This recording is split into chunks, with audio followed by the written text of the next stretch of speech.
So this is another day, another bay. So yan, meron tayo ditong bagong Beyblade. Bagong-bago to, VX45.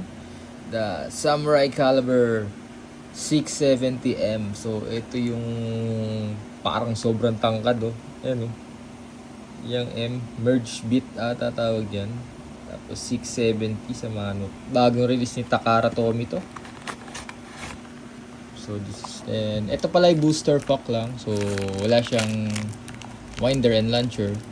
Only the Beyblade itself. So we have the blade. Ito pala yung ratchet. This is the ratchet. And this is the bit, the merge bit. So ayan, as you can see, this is the Samurai Caliber. So para siyang square. Square yung shape niya, pero pag binaligtad nyo, round siya oh. Yun.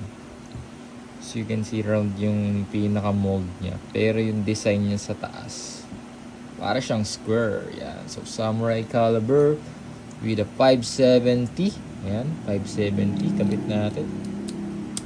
Then this is the tallest merge bit. So ang unique sa kanya, this is a rubber na may point.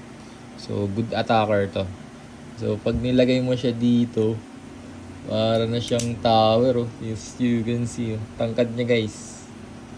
So, yeah. So compare natin sa normal na BX kung gaano katangkad yan oh.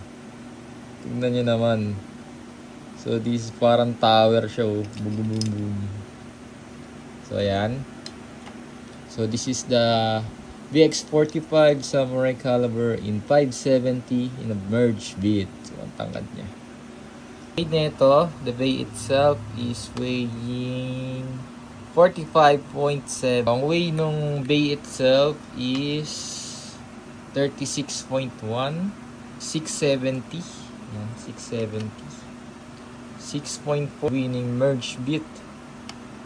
Ang weight niya ay 3.3. So total of 45.8. I hope I enjoyed this video. Don't forget to like, comment, and subscribe. Yee!